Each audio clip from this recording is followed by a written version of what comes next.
Donc nous sommes au Forum Médias Citoyens, donc à la Maison des Passages, et nous allons commencer donc une rencontre sur presse, jeunesse et engagement. Donc nous avons comme invité aujourd'hui donc Louis de Transistor, la web radio de l'ENS, Sylvain donc de Freelance, donc site de alternatif lyonnais. Sébastien, donc membre du Lyon Mondi Blog, site de jeunes de l'agglomération lyonnaise. Marion, donc de l'association Esprit Critique, qui fait la promotion de la liberté d'expression des jeunes. Et Geoffrey du journal International. Donc je vous propose d'abord que Marion, peut-être tu nous expliques pourquoi cette conférence, cette rencontre autour des médias donc jeunes et engagés. Donc à l'occasion des rencontres médias citoyens en Rhône-Alpes, on a contacté Thierry Borde puisque l'Esprit Critique a un réseau assez fourni de médias jeunes et alternatifs pour parler un peu de la place de la jeunesse dans ces médias et de leur rôle, de leurs objectifs, de leurs particularités, notamment en termes de structure. Donc moi je suis chargée du réseau média dans l'association Esprit Critique et donc on a pu élaborer un petit programme assez divertissant, j'espère, pour parler justement de ces médias-là. Et donc, on a réuni tous ces intervenants aujourd'hui pour vous en parler. Ok. Donc, chacun a des supports un peu différents. Vous avez tous des supports web aujourd'hui. Quel est votre public, en fait? Donc, Louis, est-ce que vous pourriez dire un peu quel est le public du Transistor? Le public de Transistor, puisque c'est donc la radio de l'ENS, c'est avant tout évidemment des élèves de l'ENS. C'est vrai qu'on essaye, c'est une radio qui est assez récente, puisqu'elle a 3 ans, un peu moins de 3 ans aujourd'hui. On essaye d'étendre à des publics en dehors, donc d'autres publics étudiants, tels que par exemple l'ENS de Paris avec qui on travaille, et aussi des étudiants de Lyon par l'intermédiaire d'événements. C'est essentiellement un public d'étudiants et d'étudiants lyonnais et à Paris, puisque beaucoup de gens à l'ENS viennent de Paris. Est-ce que Sylvain, tu pourrais nous expliquer un peu comment est né Freelance et donc aussi quel public vous visez par votre site internet? Donc au niveau de Freelance, le public c'est pareil que toi, ce sont les étudiants principalement. Après, on vise les jeunes en général, quoi. Il n'y a pas vraiment de cible particulière, mais c'est vrai que c'est plutôt les étudiants. Donc Freelance, c'est né de la volonté de faire participer les jeunes en fait à des médias, mais de faire quand même de la qualité. C'est-à-dire que nous, on essaye de rendre quelque chose d'à peu près professionnel, tout en restant participatif et ouvert en fait à tous. Donc voilà. Alors Sébastien, donc toi qui es au Lyon Mondi Blog, on se dit souvent c'est pour les jeunes des quartiers, donc, mais finalement le Lyon Mondi Blog, qui lit le Lyon Mondi Blog et qui sont les fréquentations du site Lyon Mondi Blog? Alors donc nous sur les infos qu'on a d'audience, on a un public plutôt jeune, je dirais pas forcément étudiant mais jeune, c'est-à-dire qu'on a quand même aussi des lycéens, etc. Nous, ce qui est assez intéressant de regarder aussi, c'est que on doit avoir 80% d'audience qui vient du Grand Lyon, mais on a quand même pas mal on va dire, de Lyonnais expatriés. Donc on a des gens qui nous suivent de Paris, de divers pays d'Europe. Et ce qui est bien, c'est que quand on fait certaines opérations, comme on a fait le Forum des jeunes européens de Bron, ça nous a apporté de l'audience d'Espagne, d'Allemagne, d'Angleterre. Et ces gens reviennent sur le site pour voir les contenus. Donc, oui, un auditorat assez jeune. Mais je pense que le but qu'il faut qu'on ait dans l'avenir, c'est d'élargir justement ce lectorat.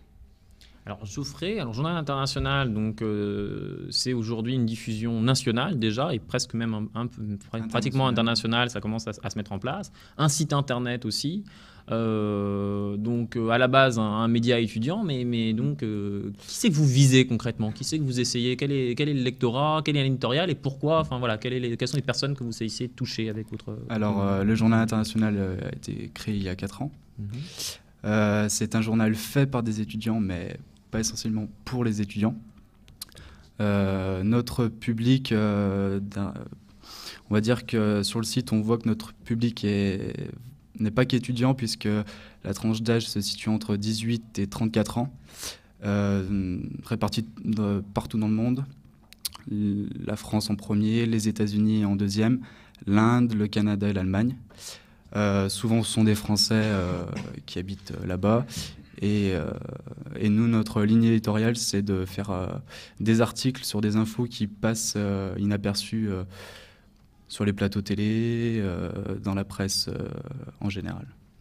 Moi, j'ai une question que je me pose. Alors, je peut-être invite Marion à peut-être répondre à cette question, mais j'aimerais bien que tout le monde puisse s'en saisir. Mais qu'est-ce qui fait la spécificité d'un média fait par des jeunes? Parce que bon, voilà, là, on avait des médias plutôt institués, des radios, des télés, etc., qui sont sur la durée. Mais qu'est-ce qui fait effectivement la spécificité des médias jeunes? Personnellement, je pense qu'il y a déjà une particularité en termes d'audience, parce que souvent, c'est des publics qui sont assez restreints en termes d'école, de filière, ou après, je sais pas, pour freelance ou le journal international, pour le coup, beaucoup moins, par le bouche à oreille. Donc, je pense qu'il y a comme ça un aspect de communauté, en fait, dans le média jeune. Après, c'est à vous aussi de me contredire. Et puis, en termes de structure, parce que bien souvent, c'est des médias qui ont besoin d'être rattachés, ou en tout cas qui le sont, à des universités ou des écoles. Donc après, je vous laisserai en discuter. C'est pas forcément le cas. Non, oui, moi je pense que surtout l'une des particularités des médias jeunes, c'est que ce ne sont pas des médias professionnels. Nous, par exemple, au Lyon Bondy Blog, il n'y a personne qui a la carte de presse. Et donc, nous, notre problématique, c'est la reconnaissance. Et donc, c'est pour ça qu'on essaie de faire un travail depuis déjà quelques semaines, voire quelques mois, justement, avec tout ce travail de réécriture, de poser des angles, etc., pour justement être reconnu, pas seulement par un audimat jeune, mais pour justement s'ouvrir et être cohérent, être pertinent aussi pertinent que des médias professionnels. Ce que tu veux dire, donc Seb, c'est qu'au-delà d'être un média fait par des jeunes, c'est aussi un média jeune finalement, parce qu'il date il n'y a pas trop longtemps. Donc vous êtes aussi des médias récents, qui ont été créés récemment. Je ne sais pas quel âge vous avez. Vos médias sont nés depuis combien de temps? Quel âge ont vos différents médias? Nous, la première émission a été enregistrée en décembre 2009, donc c'est effectivement très récent. C'est des technologies et un accès à ces technologies qui permettent ce développement. Et je pense que la spécificité d'un média jeune aussi, ça peut être l'aspect, quelque part, d'une petite communauté, comme disait Marion tout à l'heure, puisque contrairement à des médias plus institutionnels, on se regroupe sur, non pas sur d'abord la volonté de... On se regroupe bien sûr sur la volonté de faire du média, mais on est d'abord regroupé par notre condition commune d'étudiants, en l'occurrence d'étudiants d'une école, sur un campus, et non pas sur un recrutement tel que ça se passe sur les médias institutionnels. Ce qui en découle, c'est une certaine identité. Pour une radio, une identité sonore, l'identité du site, la manière dont il est fait, et la reprise de traditions qui se perpétuent d'année en année, et d'étudiant en étudiant. Voilà, c'est peut-être ce qui pourrait faire la particularité d'un média jeune, selon moi. Alors au niveau de freelance, la particularité, c'est que nous, au contraire, on recrute peut-être un petit peu plus comme les médias traditionnels, c'est-à-dire qu'on cherche des compétences. Par exemple, quelqu'un qui sait faire de la vidéo, donc qui fera de la vidéo chez nous, quelqu'un qui sait écrire un article pareil ou faire des photos pareil. Nous, on est plus justement dans le but de professionnaliser, d'où le nom freelance, qui ressemble à freelance. Et donc c'est un petit peu pour lancer les jeunes dans la vie active, pratiquer, se perfectionner. On leur apporte des techniques, un savoir-faire, parce que personnellement, moi j'ai un diplôme de journaliste et autour de moi dans l'association, il y a d'autres journalistes aussi. Et donc c'est peut-être la particularité par rapport à d'autres associations, plus tournées vers les étudiants et qui peut-être prendraient des gens pas forcément formés à la base, quoi. Oui, moi je voudrais rebondir. Le journal international est pareil que freelance. On prend des jeunes par rapport à leur qualité rédactionnelle, mais aussi en rapport avec leurs études. Donc le journal international est composé de personnes qui sont en sciences politiques, en anthropologie, en sciences cognitives ou autres. Et ce qui fait la force aussi de notre équipe, parce qu'on est quand même une 60aine répartie dans le monde entier, donc on est basé sur un réseau de correspondants, c'est que au sein de notre équipe, on a certaines personnes, dont moi, qui avons une formation journalistique, ce qui permet de former, de s'entraider et de former certaines personnes qui n'ont pas eu accès à des formations journalistiques. Pour vous, c'est quoi, pourquoi vous êtes rentré dans ce média-là? Pourquoi vous avez fait ça? C'est juste par objectif professionnel. Donc il y a cet objectif professionnel. C'est plutôt monter un média professionnel avec un autre traitement, ou est-ce qu'il y a un autre objectif aussi d'être ou de créer un média justement jeune? Non, moi je pense que c'est plus au niveau du traitement de l'info où on peut apporter vraiment quelque chose en plus par rapport aux médias traditionnels. Après, par quoi ça se concrétise, c'est par une recherche d'un angle différent de comment c'est traité ailleurs. Et moi, je pense que c'est vraiment là où les médias jeunes, associatifs, peuvent vraiment se démarquer des médias, on va dire, traditionnels. C'est vrai, comme on est associatif, je pense qu'il y a une plus grande écoute pour les jeunes. En fait, on est plus attentif à leurs souhaits, à ce dont ils veulent parler, que dans un média traditionnel où c'est pas vraiment démocratique. On n'écoute pas vraiment peut-être le public. Donc nous, on est en relation directe avec les jeunes. Peut-être que c'est pour ça aussi qu'ils peuvent plus s'exprimer, peut-être de façon plus directe que quand on lit un média traditionnel, quoi. Est-ce que pour vous, la diffusion d'engagé, parce que bon, il y a écrit engagement, presse, jeunesse et engagement, est-ce que pour vous, vous êtes des médias engagés? Louis? Comme je disais tout à l'heure, les gens qui viennent donc dans notre radio ont, je pense, des motifs très divers. Il y en a qui viennent effectivement avec un objectif de professionnalisation. Il y en a qui viennent parce que simplement ils ont envie de découvrir, parce que ça peut être simplement pour communiquer un contenu, une passion. C'est vrai qu'on est plutôt ouvert là-dessus et que qui veut faire de la radio à l'ENS peut venir sans sélection. C'est aussi notre taille assez réduite qui nous le permet et le matériel que le campus nous offre. Sur la question de l'engagement, le média en lui-même n'est pas engagé. Il peut être support d'un engagement et c'est vrai qu'on s'est retrouvé face à cette question parce qu'on a été un petit peu écharpé et on nous a reproché un certain engagement. Publiquement sur le site, dans d'autres médias papier à l'ENS. Et on a eu à avoir cette réflexion. Et c'est vrai que notre réaction, c'était ça peut être la place pour une prise de position, mais à aucun moment, par exemple, un animateur ou le bureau ne prend de positionnement, que ça soit politique ou sur des débats.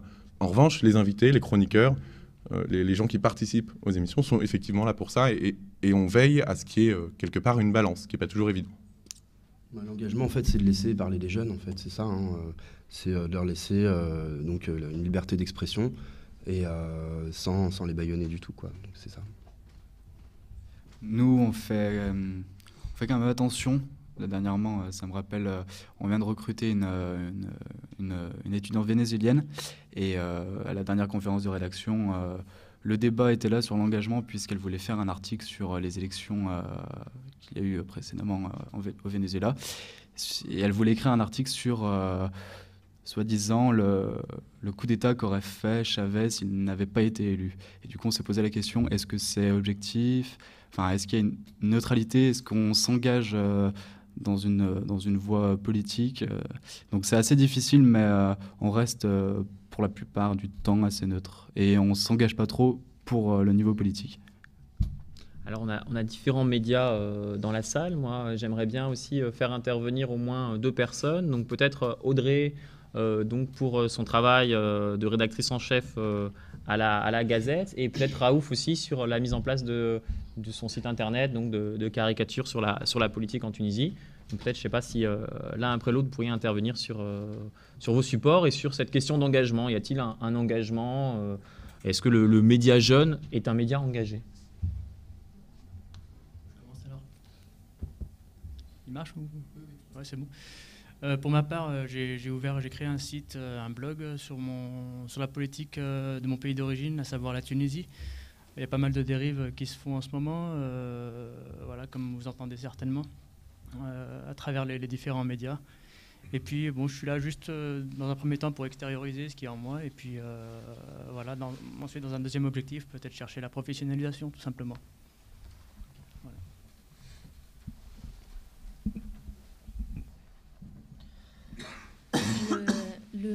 La Gazette de Montpader est apolitique, donc c'est vrai qu'il n'y a pas d'engagement politique qui serait pris à l'intérieur du journal par les différents rédacteurs.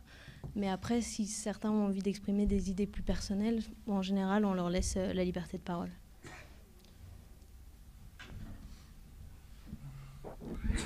Moi, ça fait 31 ans que je fais de la radio et je me dis pourquoi. Alors, je suis ravi qu'il y ait cette diversité, mais est-ce que je ne vous ai pas laissé la place dans ma radio pour que vous ayez besoin de créer votre outil? Ou est-ce que, je sais pas, est-ce que les antennes, et ça m'étonnerait, on a des jeunes, qu'est-ce qui fait que on ait toujours besoin de créer autre chose? Est-ce qu'il n'y a pas de place chez nous? Ou est-ce que vous n'avez pas trouvé votre place? Est-ce qu'on ne vous fait pas la place? Nous, personnellement, on est présent sur Radio Canu. On a une émission sur Radio Canu de hip-hop.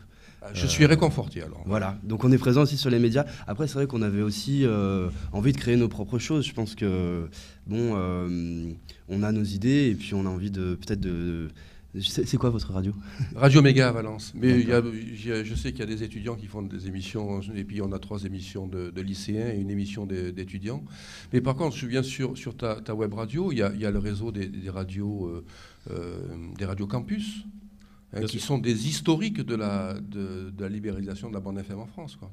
Tout à fait, je suis tout à fait d'accord. C'est vrai que ce qui me vient tout de suite, c'est l'idée que, et c'est un peu la manière dont on le vit à Transistor, il y a quelque chose d'une aventure, et de se dire qu'on crée tout de A à Z, en fait. C'est-à-dire que ça demande pour l'équipe qui s'engage d'acquérir des compétences techniques, de savoir enregistrer, de savoir mettre en ligne, de prendre soin du site, des événements, donc de tout maîtriser. Et c'est pas seulement le contenu. Et peut-être que de participer à une radio qui serait déjà institutionnalisée en FM et d'aller sur un plateau où quelque part tout est quelque part prêt, c'est pas la même chose. C'est quelque chose qui nous intéresse beaucoup, mais c'est pas la même perspective. Et je pense que c'est quelque chose qui vient dans un second temps. Et on aime l'idée de pouvoir donner ces 2 possibilités. Pour l'instant, on est seulement sur le web. Sinon, nous pour le Lyon Bondy Blog, donc nous on a un partenariat avec Radio Pluriel, donc où on a une émission de radio un jeudi sur 2. Et c'est justement ça, moi je trouve l'intérêt de nos médias qui sont ici présents, c'est que on a créé quelque chose, mais en réseau avec d'autres médias citoyens. Et c'est là où c'est intéressant parce que nous, on met un peu les mains dans le cambouis, c'est-à-dire on sait comment fonctionnent les choses. Mais en même temps, on profite d'un réseau qui est déjà existant, avec des radios associatives qui sont en place, qui savent comment ça marche. Et je pense que c'est un modèle un peu mixte, si on peut dire, mais je pense que c'est le bon modèle à avoir, parce que si on avait directement intégré des rédactions existantes, on n'aurait pas acquis autant de compétences en amont, je pense. Oui, pour revenir sur les partenariats avec des médias plus institutionnels et en même temps avec l'engagement des médias jeunes dont on parle en ce moment, je pense qu'il y a 2 choses importantes à dire. D'une part, c'est qu'il y a des choses qui se font avec des médias plus traditionnels, Radio Canu, Radio Pluriel, Radio Brume, ne serait-ce que pour les radios à Lyon. Mais je pense qu'il y a un réel besoin pour les jeunes de se créer leur lieu d'expression en propre, c'est-à-dire qu'ils peuvent maîtriser et qui, même si ce ne sont pas, ou en tout cas rarement des médias engagés en eux-mêmes, où il y a vraiment un besoin de se dire, là c'est notre tribune, on en fait ce qu'on en veut, et on peut vraiment dire ce qu'on veut. Je pense qu'il y a un besoin d'une reconnaissance de la parole des jeunes et qui passe par la création en fait, du média. Je rebondis sur ce que disait Marion. Sur la nécessité de créer un espace comme ça et sur votre question, parce que ça me fait penser à l'initiative, peut-être en avez-vous entendu parler, de France Culture, d'Olivier Poivre d'Arvor, de lancer un média jeune. On y a beaucoup réfléchi en conférence de rédaction, et finalement, notre conclusion, c'était que donc l'idée, France Culture Plus, c'est d'amener France Culture aux étudiants. Et donc de créer une page, une web radio qui serait la première web radio de France, en termes d'audition, en termes d'audience, pardon. En fait, ce qu'on en a déduit, c'est que finalement, ce serait effectivement la première web radio étudiante de France, puisque France Culture se chargerait en fait d'aller avec Radio Campus sur les différents campus interroger des étudiants, mais ce serait aussi la seule web radio non maîtrisée par des étudiants. Et bien qu'on soit à la recherche de partenariats et d'une transmission de savoir aussi avec ces médias institutionnels qui ont déjà roulé leur bosse, on a besoin de cette autonomie et de créer un concept d'émission, trouver un jingle, se débrouiller pour s'organiser et faire le montage ensuite. Enfin, c'est un ensemble de choses qu'on aime maîtriser et qui est vrai. peut-être que ce qu'on se rend peut-être compte, c'est quand vous êtes sur de la démarche professionnelle, effectivement, et là tu parlais de France Culture, on est dans un réseau, voilà, médias citoyens, les médias associatifs, etc. Mais quel est le devenir finalement de ces rédacteurs des médias jeunes? Est-ce que les devenirs de ces médias jeunes, ce sont les médias aujourd'hui, les médias, je dirais, associatifs, ou est-ce qu'il n'y a pas, justement, quand vous parliez d'objectifs de professionnalisation, finalement, certaines personnes qui passent et qui sont alors à Transistor ou ailleurs, dans une démarche professionnelle, ou quitte à faire un média qui sera demain véritablement un média vendu en kiosque. Parce qu'actuellement, donc moi je voudrais justement donner la parole à Geoffrey. Voilà, on a un média, donc je ne sais pas si vous essayez dit, il y a effectivement sur Lyon un média écrit qui corresponde à vos envies, mais dans tous les cas, voilà, quelle est la démarche dans laquelle vous êtes et comment vous voyez effectivement ce réseau, parce que là nous sommes dans un réseau justement de médias, médias associatifs, médias citoyens.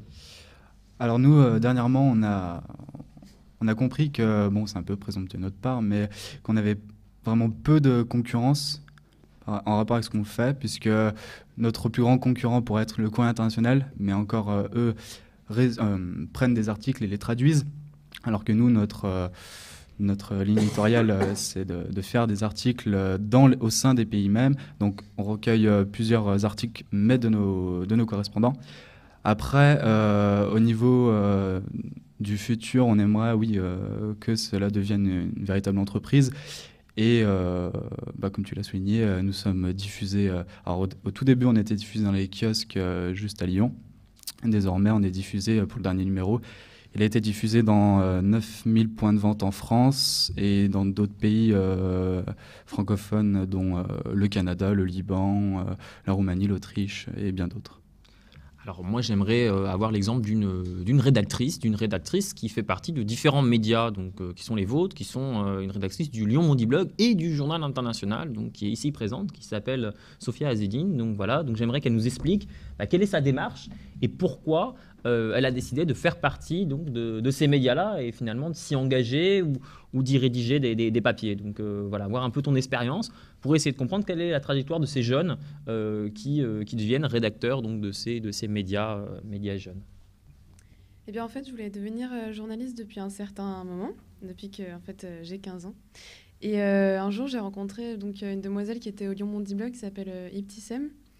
Et donc, elle m'a parlé directement du Lyon Mondi Blog et j'étais vraiment contente de pouvoir intégrer une structure comme le Lyon Mondi Blog aussi facilement. C'est-à-dire un journal sans avoir besoin d'un CV ou d'une expérience ni quoi que ce soit. Et de pouvoir intégrer une équipe avec justement des personnes qui avaient une expérience professionnelle ou un parcours aussi professionnel dans le journalisme, qui ont eu des diplômes aussi de journalisme. Et donc, c'est ça qui m'a vraiment intéressée. Donc le fait d'être encadré dans un premier temps, le fait aussi d'être assez libre, de pouvoir parler de sujets divers et aussi de parler d'une zone qui n'est pas assez couverte par les médias, que sont les banlieues. Et après, je voulais me diversifier un petit peu, justement en allant au Journal International cette année pour pouvoir parler, parce que les sujets internationaux m'intéressent énormément. Et voilà, c'est pour ça que je voulais faire, aller un peu en dehors de la banlieue vers l'international. Donc, voilà. Alors peut-être je me tournerai là vers Patrice. Donc pour un peu lui demander comment lui, donc, qui nous voit, je dirais, au quotidien, donc qui suit l'aventure de Transistor, l'aventure de Freelance, l'aventure même du Journal International peut-être de loin, et puis du Mondi Blog. Oui. Mais dans tous les cas, un peu toutes ces aventures-là. Je ne sais pas si tu pourrais un peu répondre à la question de Gérard donc sur ça, sur nos liens à nous. Et est-ce qu'effectivement, de notre côté, c'est un refus de s'approprier, je dirais, les médias associatifs déjà existants, ou est-ce que c'est autre chose? Comment toi, tu le perçois? D'abord, je suis content parce que j'ai eu l'occasion de rencontrer les uns et les autres sur le terrain pour des choses à faire. Soit directement en allant à la journée de la radio qui a été organisée par Transistor et qui était vraiment une belle réussite, où il y a eu des belles discussions sur toutes sortes de sujets, un peu comme on le fait ici. C'était en avril dernier. Et c'est pas avril. C'est le 22 mars. Mars. Bon, bref. C'était au printemps, quoi, voilà. Et puis avec le Mondi Blog, effectivement, il a fallu intégrer l'équipe de Julia et puis leurs collègues dans l'équipe de Pluriel. Donc, et puis j'ai eu le plaisir de recevoir une des personnes qui travaillent avec vous là, dans une émission de Radio Pluriel. Et alors, déjà, il y avait un rêve, et puis avec Freelance, j'ai été bien content de reprendre à la radio tout ce que je ne l'ai peut-être même pas dit d'ailleurs, un certain nombre de choses que tu avais faites au moment des grandes manifestations sur les retraites, hein, il y a déjà pas mal de mois. Alors, je vous connais plus ou moins tous, mais je comprends cette volonté d'arriver à vraiment à créer votre aventure et le travail. Et puis, l'introduction, enfin, rentrer, on en parlait d'ailleurs tout à l'heure à propos d'autres projets que vous avez avec d'autres radios, l'entrée dans un média qui a déjà sa façon de travailler, des fois des normes pour recruter des nouvelles personnes qui ne sont pas toujours les mêmes d'une radio à une autre, une ligne éditoriale, une façon de travailler. C'est pas forcément évident. En même temps, il y a une chose aussi sur laquelle on peut se retrouver très très bien. Je citais un certain nombre d'événements. Vous avez beaucoup couvert, par exemple, Transistor, mais aussi d'autres médias présents ici et d'autres qui ne sont même pas présents ici. Vous avez beaucoup couvert quelques événements lyonnais importants pour lesquels on essayait aussi avec l'équipe de Pluriel de couvrir, mais vous étiez plus nombreux, plus organisés. Et je pense par exemple au Forum Libération. Vous avez sorti vraiment beaucoup d'interviews, beaucoup de choses. Et je me dis qu'aujourd'hui, y compris avec ces manières de faire du travail ensemble, avec de la vidéo, de la radio et puis de l'écrit, eh ben, on a sur la question de la couverture d'événements importants, et à Lyon, c'est pas ce qui manque, hein, à Lyon, la région et toutes les banlieues, eh ben, on peut arriver vraiment à être complémentaires sur la couverture d'événements et puis sur les angles. Parce qu'en effet, ben, quand moi, à 61 ans, je vois les choses, ben, je ne vois pas tout à fait du même œil que quelqu'un qui est né 40 ans plus tard, ou 45 ans. Hein. Et donc, j'ai toujours trouvé très, très agréable de pouvoir multiplier les regards. Et c'est ce que j'apprécie quand on fait le travail avec des plus jeunes encore, des ateliers scolaires. Hein. C'est vraiment toujours des éclairages, des façons de travailler qui sont extrêmement riches. Alors, ce que je me dis, c'est qu'aujourd'hui, on a toutes les possibilités techniques de faire, j'ai toujours ce mot à la bouche, de faire de l'interopérabilité entre nous tous. Mais ça suppose, en effet, de se connaître, de se respecter, et ça se gagne pas, c'est pas gagné d'avance, hein, il faut des démarches dans les deux sens. Alors je me dis qu'aujourd'hui, notamment, je pense à Transistor, parce qu'on en avait beaucoup parlé avec ton prédécesseur à la présidence, hein, Fabien, et puis avec d'autres aussi à l'occasion. Vous faites des choses que nous, on n'est pas capable de faire dans les radios avec l'équipe telle qu'on a actuellement. Et puis vous arriverez à faire, vous manquez encore un petit peu de normalien du côté des sciences dures. Et pourtant, on sort de la semaine de la semaine de la science, hein, des journées vraiment de sciences pour tous, hein, qui s'organisent chaque année. Eh bien, on aurait besoin, que ce soit du côté des sciences sociales ou du côté des sciences dures, hein, on aurait besoin de gens pour faire les passages. Et puis nous, on ne manque pas dans nos radios de gens qui ont des curiosités sur les sciences, qui ne savent pas toujours forcément les formuler dans des termes très accessibles aux scientifiques. Et donc, on a besoin de pontage comme ça. Et on peut, à travers finalement nos ressources les uns et les autres, on peut arriver à créer quelque chose qui est finalement essentiel et que Gérard Wormser disait hier, qui est finalement cette préparation de contenu exigeant, mais pour tout le monde. Et si on pouvait, je fais un rêve, hein, si on pouvait faire en sorte que tous les contenus que vous êtes capable de trouver, et puis tous les publics que nous, à Saint-Priest, hein, donc une banlieue de Lyon, que vous, dans les autres banlieues, le Bondy Blog, vous êtes capable, ou que Radio Trait d'Union est capable de gérer, ou Radio Canu, dans d'autres quartiers, si on peut arriver à faire le lien entre toutes ces choses-là, et faire en sorte que des connaissances exigeantes arrivent à être reçues par des personnes qui ont des questions importantes qui se posent, et ce n'est pas une utopie, c'est ce qui se passe, par exemple, à Vaux-en-Velin, quand se développe, j'ai fini, quand se développe le planétarium, hein, c'était le souhait du maire quand il a lancé ça à l'époque, eh ben, c'était que les planètes qui sont le ciel de tout ce monde, eh ben, soient compréhensibles par tout le monde. Voilà. Donc, ce que tu essayes de nous expliquer, c'est que finalement, il y a une complémentarité, Oui. il y a peut-être un traitement un peu différent, ou du moins des choses que les médias jeunes peuvent apporter. Et donc, il y a un vrai travail à faire de relations. Nous aussi, bah voilà, aujourd'hui, effectivement, on a décidé de faire ce plateau-là. Alors, on pensait aussi que les autres médias citoyens seraient peut-être plus nombreux aussi dans la salle pour interagir avec nous. Mais d'ailleurs, je voudrais peut-être faire aussi réagir André justement sur ce qu'on est en train de discuter. Et parce que je sais que d'habitude, donc c'est plutôt la censure. Et justement, voilà, moi, j'aimerais bien lui donner la parole pour savoir ce que lui pense justement de ces médias jeunes et de ce que nous, donc nos entreprises, peuvent apporter aux médias citoyens ou à la liberté d'expression, peut-être de manière générale. Eh ben, t'es vraiment sympa de t'adresser ainsi à ce vieux con d'André. Vieux jeune con, hein. Ben, je sais pas. Moi, j'ai une association d'éducation populaire que j'essaye de construire depuis 5-6 ans, où il y a pas mal de jeunes, oui, effectivement. Bon, et pas mal de pauvres, alors que j'étais un bobo, disons, petite bourgeoisie intellectuelle. Moi, je raisonne beaucoup en termes de classe sociale, Bourdieu, Chomsky, Accardo, etc., hein, pour essayer de comprendre le monde dans lequel on est. Et moi, ce qui me frappe, c'est que les jeunes, vous avez été les jeunes instruits, comme vous êtes là, hein, moi qui ai bossé à Fac de Besançon, à l'UFM de Lyon, etc., donc il y a eu affaire à des générations de votre âge à peu près. J'ai été toujours frappé par le fait que vous raisonniez plus du tout en termes de classe, et de culture de classe, d'habitus, voilà, et de violence cachée symbolique, et bon, et tout ça, capital social, capital économique, capital culturel, mais vous raisonniez beaucoup en termes strictement individuels.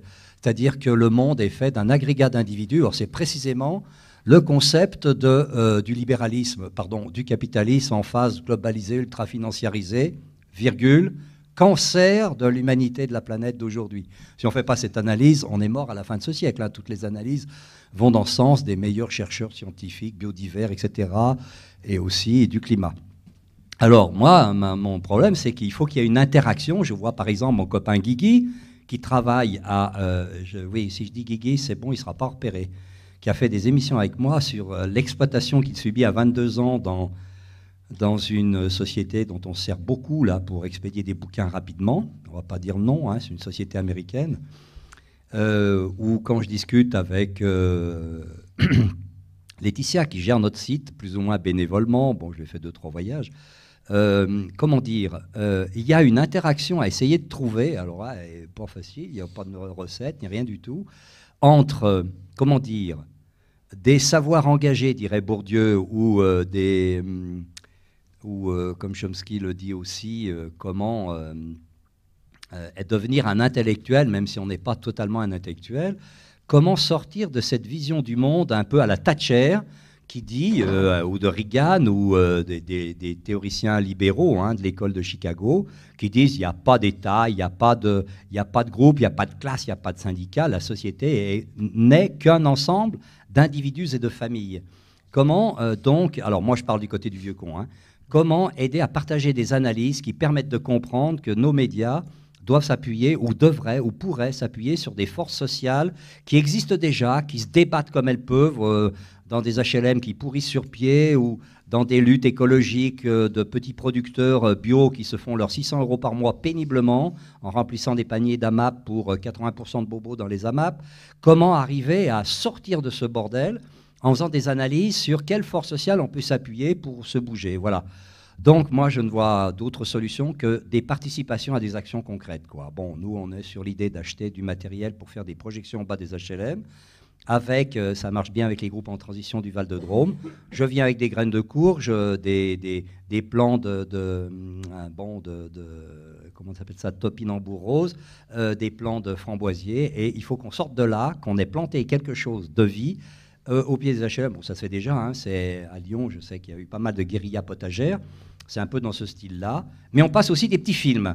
Et voilà. Et alors là, je pense qu'il y a une interaction qui se fait. Par exemple, quand je passe Güssing, ce patelin d'Autriche, où il y a 2500 habitants, où les habitants ont acheté des moyens de biomasse, de transformer la biomasse en méthane, et où aujourd'hui, ils ont créé 1000 emplois.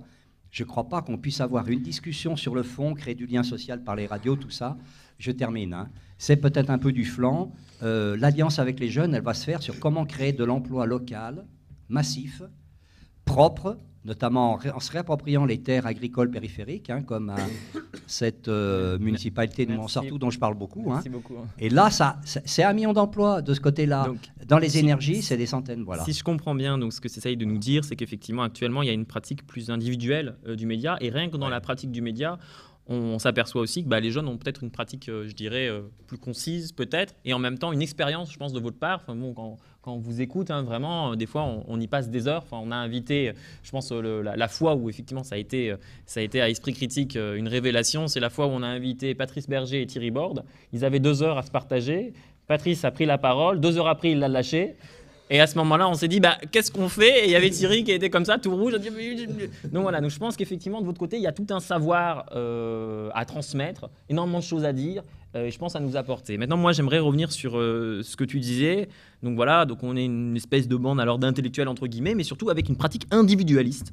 Et moi, j'aimerais revenir là-dessus. Est-ce que pour vous, le média actuel, donc je vais laisser la parole à Sylvain, ou nos médias sont dans des pratiques plutôt individualistes? On vient quand même se faire traiter de libéraux thatchériens. Donc, non, j'ai pas compris alors. De capitalistes. Donc voilà, je voulais répondre vraiment concrètement. Donc moi personnellement, je suis journaliste, mais je me considère pas comme un intellectuel. Donc je vais répondre très concrètement en fait que si on a cette analyse de classe, enfin en tout cas à Freeland dans notre association, puisqu'en fait en donnant la parole aux jeunes et aux étudiants, ce sont quand même principalement des personnes précaires. En général, les étudiants de fait sont plus pauvres que la moyenne des Français. Donc déjà, ça c'est une première chose. Ensuite, nous on a un autre site qui est Sisnoflow, qui est un site de hip-hop, donc qui s'adresse plutôt aux banlieues. Donc ça c'est une deuxième chose. On a une émission sur Radio Canu qui est une émission libertaire, donc voilà. Et on anime des scènes slam à la boulangerie du Prado, qui est une salle autogérée. Donc voilà. Je pense pas qu'on soit des libéraux thatchériens, quoi. Est-ce qu'il y a quelqu'un qui voudrait réagir? Oui, moi je pense qu'il y a malgré tout une individualisation de l'engagement des jeunes, mais pas forcément dans un sens négatif. C'est-à-dire qu'effectivement, et on en parlait notamment aux journées de l'engagement, aux journées européennes de l'engagement de la FEV, on a eu un grand débat là-dessus sur l'engagement des jeunes et de la jeunesse. Effectivement, il y a une volonté parfois de rationaliser l'engagement, c'est-à-dire qu'on s'engage pour quelque chose, pour acquérir des compétences, pour avoir un certain retour, pour aussi être, je pense, reconnu par la société. Parce qu'en tant que jeune, dire qu'on s'engage, c'est souvent reconnu et on a une certaine valorisation en faisant ça.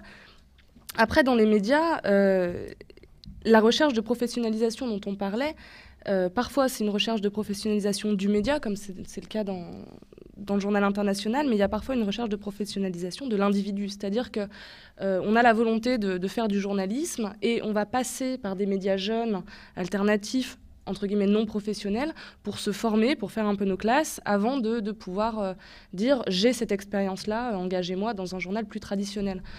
Je pense que cette mutation de l'engagement n'est pas forcément négatif. C'est effectivement, la société change et on change avec elle. On n'a plus les grandes causes qu'il y avait il y a quelques années, je pense. L'emploi. Effectivement. Oui, c'est une mutation, mais est-ce que c'est mal? Je ne sais pas. Moi, je ne pense pas. Ce que tu essayes de nous dire, c'est qu'effectivement, donc, le média reste un lieu de formation, finalement, pour chacun de vos médias. Je pense que c'est peut-être un peu ce qui est central, non, Louis?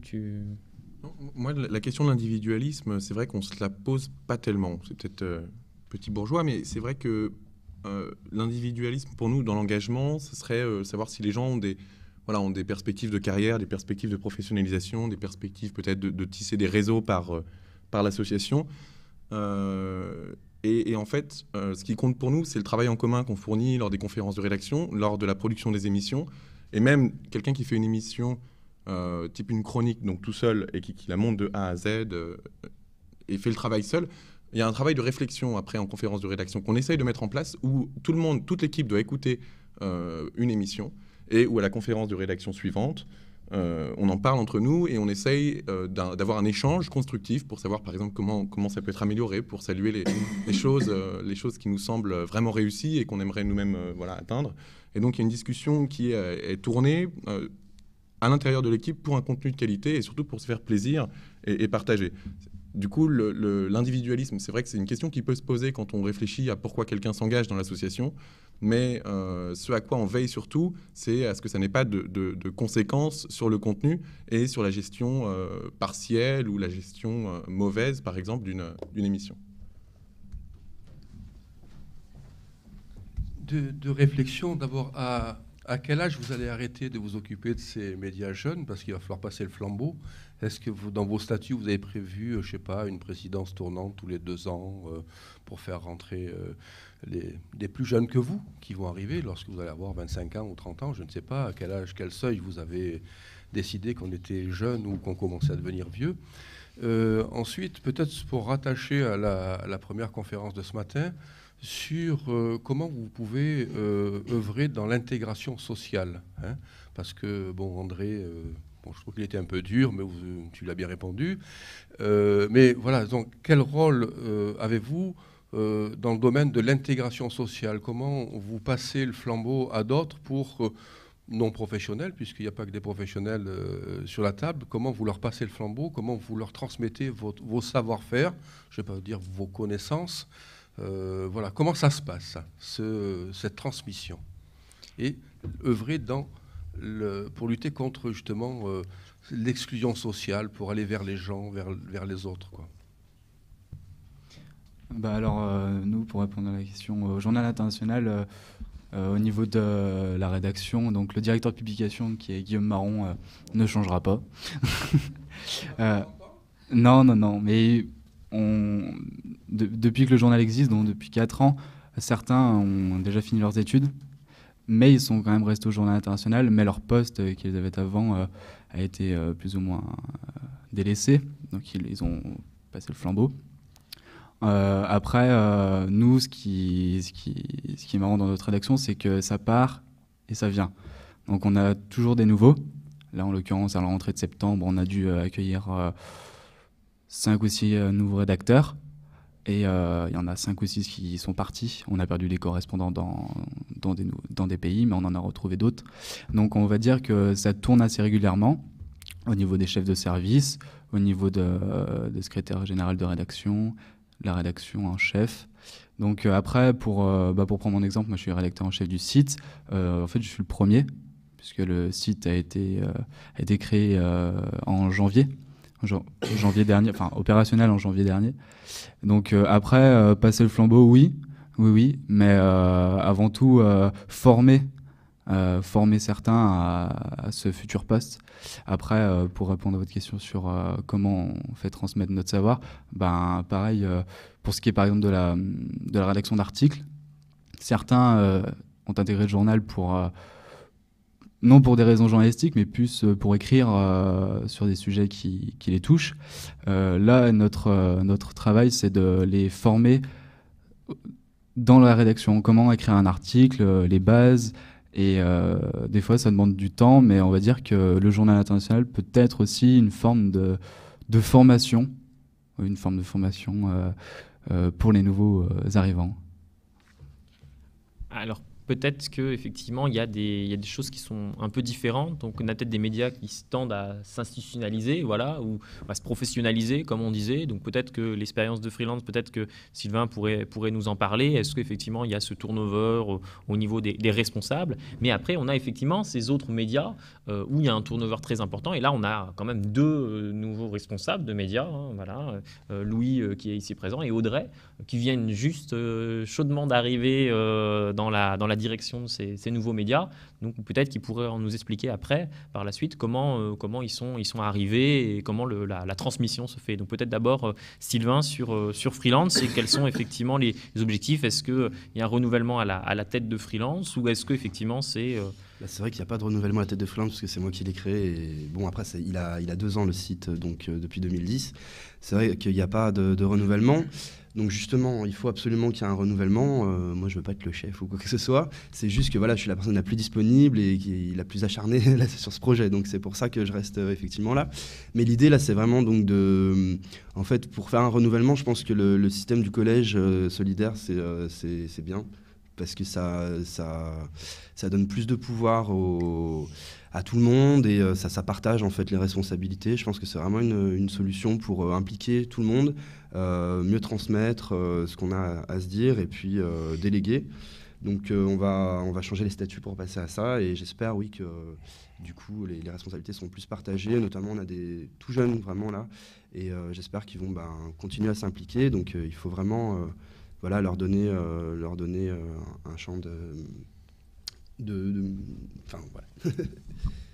Oui, de notre côté, c'est vrai qu'il y a effectivement beaucoup de turnover. C'est ce qui fait la fragilité de l'association aussi, parce que chaque année, il y a des nouveaux arrivants qui peuvent être potentiellement intéressés, donc il faut aller chercher à l'école. Et puis, on a beaucoup à cœur qui est vraiment un changement du bureau chaque année. Donc, on est une association en 1901 qui élit chaque année les différents postes du bureau.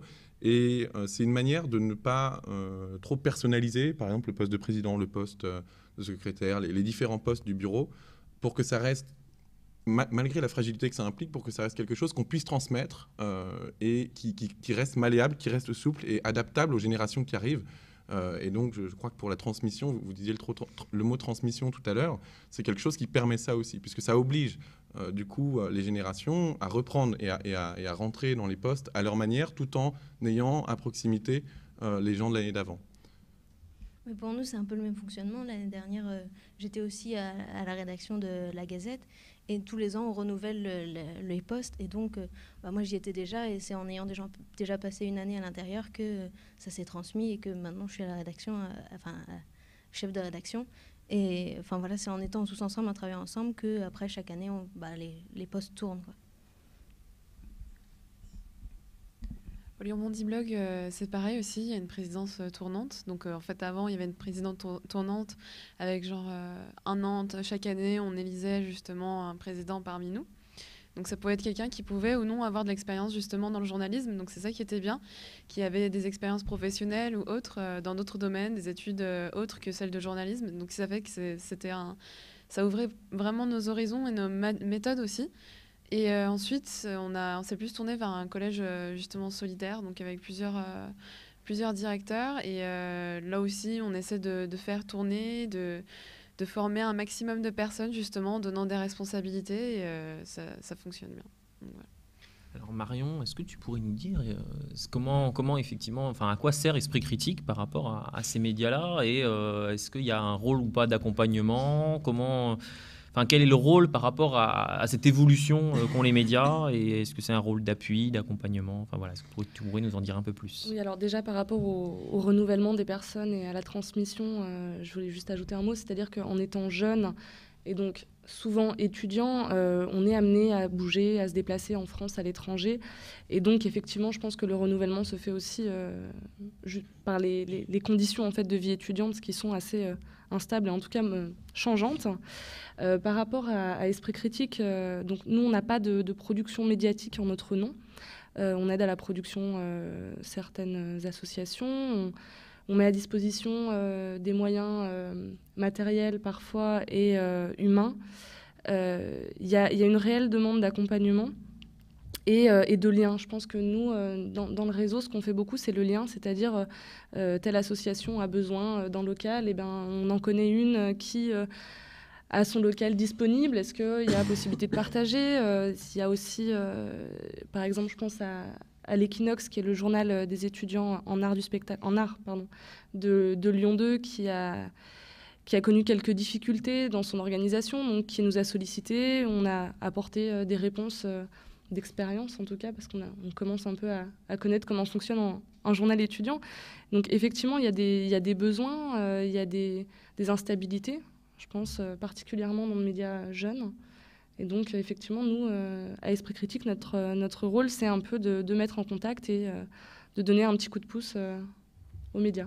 Alors Sébastien, moi j'aimerais que tu nous parles un petit peu du local. Donc vous avez vraiment un local, donc cette question du lien social, et puis du fait que vous accueillez effectivement de plus en plus de réunions. Donc on a Freelance maintenant qui vient faire ses réunions au local du Lyon-Mondi Blog, on a l'Equinox une fois, on a les jeunes journalistes, etc. Même Esprit Critique a eu à faire un rendez-vous donc de fin d'atelier média. Et lundi prochain, donc, vous recevrez un atelier d'esprit critique avec Laurent Burlet de Rue 89. Donc voilà, comment vous envisagez votre existence par rapport à ça, et quelle est la signification un peu de cette ouverture de votre local vers l'extérieur? Alors nous, il faut savoir qu'on a un local en plein centre de Lyon, place des Terreaux, donc très bien situé. Et cette année, on a eu vraiment comme envie d'ouvrir ce local à d'autres associations, d'en faire vraiment un lieu vivant pour les diverses associations, jeunes ou pas d'ailleurs, lyonnaises. Donc ça se concrétise par quoi? C'est que, par exemple, quand 6-9 Low ou Freelance ont besoin de faire des réunions, ils viennent, on les accueille, on participe aux réunions qui se passent. On accueille aussi, comme tu disais, donc des rencontres avec des journalistes qui viennent sensibiliser les blogueurs aux futurs problèmes qui les attendent quand ils vont intégrer le marché du travail. Et donc voilà, c'était vraiment une nécessité pour nous de nous ouvrir au tissu associatif lyonnais, parce que finalement, tout seul, on n'est pas grand-chose. Et le but, c'était vraiment de développer ce réseau existant et d'en développer des nouveaux également. Alors moi, je me tournerai vers Naïma, qui est aussi justement membre du Collège Solidaire, pour savoir un peu justement quelles sont les perspectives d'action et comment vous envisagez le Lyon Mondi Blog, et surtout par rapport à une question de lien social et de lien avec les différentes autres structures. Donc moi, j'entendais parler tout à l'heure que voilà, vous n'avez pas encore réadhéré à Médias Citoyens, mais que ça faisait partie de vos objectifs. Vous essayez de vous ouvrir de plus en plus. Y a-t-il vraiment un vrai changement dans la... Voilà, vous êtes ouvert aussi à Radio Pluriel, donc voilà. Donc comment vous envisagez un peu votre... Peut-être, voilà, vous devenez un peu moteur, alors peut-être central par rapport à votre local, mais voilà, est-ce qu'il n'y a pas quelque chose là-dessous? Mais je pense qu'il y a une réelle volonté de développer le réseau et d'aller au-delà de mettre de sites d'actualité en lien avec juste un lien hypertexte, un clic, qui certes augmente le référencement, mais nous derrière, il y a une réelle volonté sur le plan humain de partager des choses, de partager des contenus, de se donner rendez-vous régulièrement.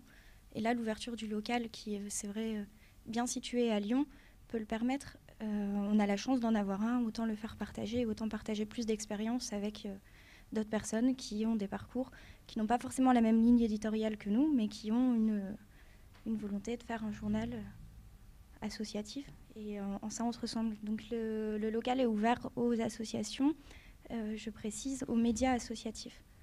Voilà, toutes les associations sont bienvenues pour passer, pour développer des choses. Après, on est plus sur les comités de rédaction. Voilà. Ok.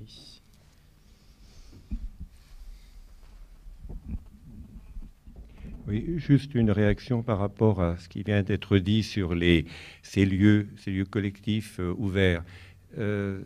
Ça nous fait d'autant plus plaisir, c'est qu'il y a déjà quelques années, sans le mettre en œuvre, on était persuadé qu'au niveau de la formation en particulier, l'idée c'était, on appelait ça de créer des maisons d'information. C'est-à-dire des lieux où, pourquoi pas, il y ait des moyens logistiques, il y a des capacités de pouvoir travailler, mettre en place des émissions, mettre en place apprendre, on peut dire, des formations. Deuxième chose, qu'il y ait des liens avec aussi le monde journalistique, parce qu'il faut aussi bien se dire, c'est qu'il y a des barrières artificielles, de dire, ça y est, il y a d'un côté les médias dominants, et puis d'un côté, nous, les médias alternatifs, et sachant qu'à travers le savoir-faire, le travail de journalistes aussi, il y a de véritables passerelles, et ça, il faut les développer à mon avis, et puis aussi avec les citoyens qui peuvent s'approprier l'information et venir dans ces maisons-là. Alors, peut-être que là, c'est des projets qui viendraient de vous, et il y aurait peut-être des possibilités d'avoir des véritables moyens financiers pour, pourquoi pas, développer ces maisons, d'en faire vraiment des lieux de formation, et qui sont essentiels à notre avis aujourd'hui. Alors c'est une première chose. Et puis la deuxième chose, c'est juste une réaction par rapport à ce que tu as dit, lieu de formation, et pour permettre aux jeunes, aux journalistes, de faire leur métier dans les médias dominants. Je pense que c'est là où il y a une chose à réfléchir. Le but, c'est justement faire que nos médias deviennent les médias de référence, deviennent les médias qui engageront justement. Et au contraire, je dirais dans le sens inverse. Parce que combien de journalistes, s'il y avait les possibilités financières d'avoir un salaire, préféraient venir dans nos médias que rester dans leurs médias dominants. Donc, je pense que là, il faut vraiment que nos spécificités, il faut les affirmer, les développer à tous les niveaux pour dire il n'y a pas de sentiment, disons, de faire l'impression qu'on est en dessous, qu'on est des petits médias. Non, il y a des médias, on est tous des médias. Et il faut au contraire avoir une volonté, affirmer notre identité et affirmer notre capacité à tous les points de vue. Je pense que là, c'est un élément essentiel. Oui, bien sûr, mais je pense qu'il y a quand même une petite limite à ça, c'est que si on veut arriver justement à être, on va dire, plus une référence, il y a le problème du financement. C'est que concrètement, pour survivre, si on est obligé de vivre avec les financements de la ville ou de la région, ben quid de notre indépendance. Et c'est là où il faut qu'on trouve un modèle économique avec différentes rentrées d'argent pour justement pouvoir permettre ça. Mais je suis pas sûr qu'à l'heure actuelle, on ait les clés pour faire ça en tout cas. Je pense qu'il faudra un peu... Voilà, c'est ça. Écoute, moi je voulais juste un petit peu rectifier la mauvaise impression tout à l'heure, mais surtout vous dire par exemple qu'on peut tricoter les deux. Ce que je voulais dire, c'était tricoter les deux. Vous avez été élevé, ce n'était pas une attaque, l'individualisme, vous avez été élevé dans l'ambiance du néolibéralisme. Moi j'étais dans l'école, c'est une machine à faire de chacun un petit soldat, de l'individualisme conquérant, chacun sa petite entreprise et essayer de s'en sortir. Ce n'est pas de votre faute. Vous avez été dominé, on va dire, dans la violence symbolique de l'époque.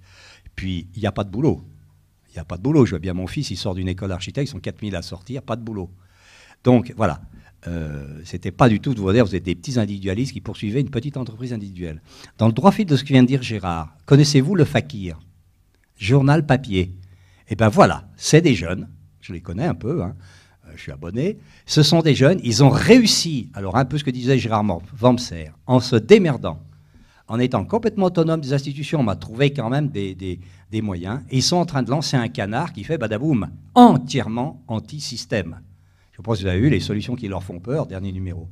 Voilà. Donc, il y a peut-être, dans le droit fil de ce que dit Gérard, une manière à la fois de se professionnaliser, de se faire un emploi, sans doute pas 5 000 € par mois, mais de faire de la presse, écrite, web, enfin tout le reste, c'est ce que je dirais tout à l'heure dans la petite intervention, ayant une fonction de reconquête de l'hégémonie intellectuelle et morale anti-libérale. Je suis ni au NPA, ni dans aucun parti, ne craignez rien, de sorte que la société se libère de ce cancer que j'évoquais tout à l'heure. C'est pour ça que je parlais de la création d'emplois. Les médias ont peut-être, médias locaux, les seuls à être capables, avec les ressources du territoire, de refaire de l'emploi, de la convivialité culturelle et économique locale. Merci. Merci beaucoup André. Donc moi j'aimerais justement, Thierry a le micro, moi j'aimerais aussi qu'il nous donne son sentiment donc, sur les débats qu'on a pu avoir maintenant, sur justement la différence entre les médias jeunes, les médias associatifs de manière générale, et ce lien-là. Tout à l'heure on discutait avec Patrice Berger sur... finalement, peut-être même que ces médias-là, ils peuvent même recréer du lien entre certains médias, anciens médias même institués, qui ne se parlent plus forcément. Donc moi, j'aimerais savoir ce que toi, tu penses, effectivement, de cette brochette de médias jeunes et associatifs qui sont là face à toi, et comment toi, tu les vois s'intégrer dans un mouvement peut-être plus global, qui sont les médias citoyens. Ouais, c'est une question très compliquée. D'une part, il y a rien à prouver. Tout le monde sait ce que je pense des médias, qu'ils soient jeunes ou moins jeunes. Et surtout, moi, ce que je veux dire, c'est combien je suis content que vous soyez là et que ce débat ait lieu ici au sein du Forum Médias Citoyens.